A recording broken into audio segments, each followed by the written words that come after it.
بلوچستان کے ضلع نصیر آباد سے ہمارے گدروشیا پوائنٹ کے نمائندہ ریاض احمد ماندائی کی رپورٹ کے مطابق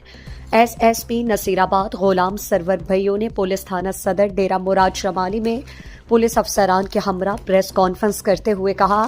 پولیس نے جرائم پیشہ عناصر کے خلاف کارروائیاں کرتے ہوئے نمایاں کامیابیاں حاصل کی ہیں۔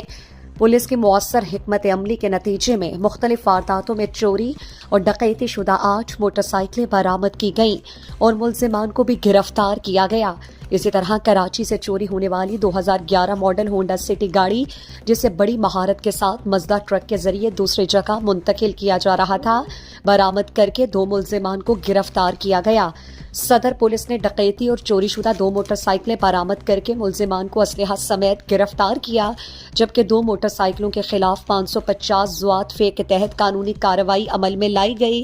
پولیس تھانہ بابا کوٹ کی حدود میں ہونے والی ایک واردات میں ملوث 2 ملزمان کو سندھ کے علاقے شہداد کوٹ سے گرفتار کیا گیا۔ پریس کانفرنس کے اختتام پر ایس ایس پی نصیر آباد نے برآمد شدہ موٹر سائیکلیں ان کے اصل مالکان کے حوالے کی، جس پر مالکان نے ایس ایس پی نصیر آباد اور ان کی ٹیم کو خراج تحسین پیش کرنے کے لیے پھولوں اور نوٹوں کے ہار پہنائے۔